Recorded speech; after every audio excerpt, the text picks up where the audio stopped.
Hello friend, कैसे हैं आप लोग। उम्मीद करते हैं कि आप लोग स्वस्थ होंगे। तो जो भी मेरे दोस्त चैनल पर हैं प्लीज़ चैनल को सब्सक्राइब करें ताकि आपको रेलवे इलेक्ट्रिफिकेशन के रिलेटेड इन्फॉर्मेशन और जो भी अपडेट है आपको मिलता रहेगा। ठीक है, अभी हम लोग हैं आपका श्रीबार टीएसएस आपका, जहाँ पे इनकमिंग सप्लाई 132 केवीए है और उसके बाद से आउटपुट जो है उसका 25 केवी है। ट्रैक्शन सब स्टेशन है टीएसएस, इसको टीएसएस के नाम से जाना जाता है। ठीक है, इसको हम लोग देखेंगे कैसे पावर सप्लाई का अरेंजमेंट है, इसको थोड़ा सा हम लोग देखेंगे। ठीक है, और इधर रेलवे लाइन है आपका, जो इधर आपका श्रीबार स्टेशन पड़ता है और इस साइड में आपका पड़ता है जिरीबम का लाइन। ठीक है, इधर से आपका फीडर ड्रॉप हुआ है जो कि आपका ओइची में लाइट जाता है। आप देख सकते हैं इधर से आपका ट्रैक्शन सब स्टेशन का जो है, इधर से जो आउटपुट जाता है 25 के भी, वो आपका इधर जाके फिर ओइची में ड्रॉप होता है। ठीक है, पीटीएफई लोकेशन दो तार गया है। ठीक है, ऊपर से जो दो फीडर गया है, एक फीडर सामने ड्रॉप हुआ है और एक फीडर के लिए आगे जाकर उधर ड्रॉप हुआ है। ठीक है, वो पीटीएफई लोकेशन है उसके आगे हुआ है, जो कि जिरीबम की तरफ सप्लाई उसका जाता है। हम लोग इनकमिंग का थोड़ा सा देखेंगे। ठीक है, ये आपका इनकमिंग सप्लाई है। ठीक है, जो ग्रिड से आया है, जो टावर के थ्रू आया है। इधर से देखिए टावर इधर से दूर से आया है, दूर से आने के बाद से आपका ट्रैक्शन सब स्टेशन में इनकमिंग हुआ है, जो कि आपको वहाँ पे देख सकते हैं। सामने जो पहला जो इंस्ट्रूमेंट लगा होता है, इक्विपमेंट, वो आपका एलए होता है, जिसे लाइटिंग अरेस्टर बोलते हैं। ज़्यादा करीब जाके वीडियो बनाना अच्छा नहीं रहेगा, इसलिए दूर से ही बना रहे हैं। ठीक है, फर्स्ट आपका देखिए वो जो दिख रहा है ना, ये वाला, ये आपका एलए है, लाइटिंग अरेस्टर जो होता है। उसके बाद से सेकंड पे आपका इधर सीटीपीटी लगा हुआ है।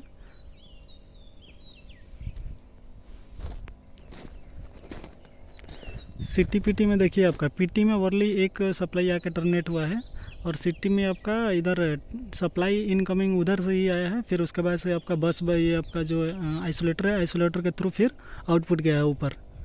ठीक है, ऊपर से फिर आगे गया है तो फिर दोबारा एक और आइसोलेटर है, सिंगल पोल आइसोलेटर है, ये सब होता है यहाँ से। उसके बाद से फिर गया है आपका उधर। इस प्रकार से टावर का अरेंजमेंट करना पड़ता है, छोटा छोटा उसके थ्रू ही लेकर जाना पड़ता है, क्योंकि इसका क्लियरेंस भी तो मेंटेन करके रखना पड़ता है। और देखेंगे उसके बाद से सिंगल पोल आइसोलेटर रहता है दोनों साइड। उसके बाद से फिर आपका सीटी रहता है। ठीक है, सीटी के बाद फिर आपका ये बीएम होता है, सर्किट ब्रेकर जो सब बोलते हैं, ब्रेकर मेन भी बोलते हैं इसे। उसके बाद से फिर लाइटिंग अरेस्टर आता है। ठीक है, लाइटिंग अरेस्टर के बाद से फिर नेक्स्ट आपका ट्रांसफार्मर में इनकमिंग सप्लाई जाता है। इस प्रकार से कुछ अरेंजमेंट होता है, जो कि आपका जो ग्रिड से जो सप्लाई आते हैं उसके और ट्रांसफार्मर तक पहुंचने के लिए जो इक्विपमेंट जो भी लगता है वो सब आपने देखा। ठीक है, नेक्स्ट हम लोग आउटपुट का देखेंगे, आउटपुट कैसे है। जैसे ये आपका ट्रांसफार्मर हो गया, ट्रांसफार्मर से देखिए आउटपुट का भी दो उधर दिख रहा होगा टर्मिनल, इंसुलेटर जो लगा होगा। ये बड़ा वाला जो इंसुलेटर दिख रहा है ये आपका इनकमिंग का हो गया, और आउटगोइंग का वो आपका छोटा वाला दिख रहा है। ठीक है, उस साइड के देखते हैं। आउटपुट आपका यहाँ से दो टर्मिनल से निकलेगा। ठीक है, उसके बाद से फिर इधर आपका पोस्ट इंसुलेटर के थ्रू इधर से बस बार के थ्रू जाएगा। ठीक है, उधर आपका क्या था, वायर के थ्रू था, और इधर आपका बस बार के थ्रू वो जाएगा। उसके बाद से फिर आपका इधर भी सीटीपीटी लगा होता है। उसके बाद से फिर एक जो इसका दो टर्मिनल आउटपुट है, एक टर्मिनल क्या होता है आउटपुट वाला, एक ग्राउंड हो जाता है, अर्थ हो जाता है, और जो दूसरा वाला फेस है वो आपका सप्लाई के लिए जाता है, वो आता है फिर सिंगल पोल आइसोलेटर में। आइसोलेटर से फिर दो भाग में जाता है। ठीक है, जो कि इधर आपको दिख रहा होगा, डिवाइड कर दिया है, बीच से गया है और एक साइड से गया है, जो घूम के गया है, और एक साइड एक बीच से गया है। ठीक है, और एक यहाँ से ही एक और सप्लाई उधर चला गया है, आपका फ्रिक्वेंसी कंट्रोल करता है, जो वाइट वाला दिख रहा है ना, उधर ड्रम जैसा दिख रहा है, उधर जाता है, उधर चला जाता है। और दोनों साइड एक एक 80 भी इधर से ही लगता है। ठीक है, दोनों साइड एक एक 80 रहता है, दो 80 रहता है यहाँ पे। उसके बाद से फिर यहाँ से आपका सप्लाई जो ये बीच में दो दिख रहा है सिंगल पोल आइसोलेटर, यहाँ से ही ये क्लोज रहेगा, तो दोनों में सप्लाई जाएगा, यानी दोनों तरफ फीड होगा, जैसे जिरीबम साइड और श्रीबार साइड। ठीक है, इस प्रकार से सब अरेंजमेंट होता है। बेसिकली आपको जानकारी के लिए मैंने ये वीडियो बनाया।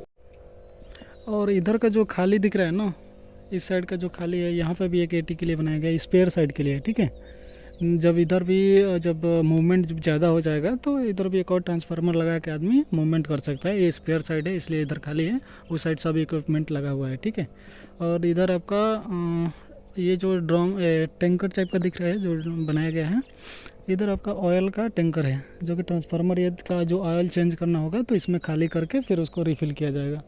उसके बाद से और ग्रेवल स्प्रेडिंग होता है, और उसके बाद से जो भी घास वगैरह इधर जो जमता है ना, ये सब उखाड़ना पड़ता है, ये सब साफ़ सफाई करके रखना पड़ता है, ऐसे करके होता है। ठीक है। ये कंट्रोल पैनल होता है, जो भी इधर सर्किट का जो भी फंक्शन वगैरह है ना, कहाँ कहाँ पे क्या सर्किट लगा है, उसको कैसे कंट्रोल किया जाता है, सब यहाँ पे रहता है पैनल में।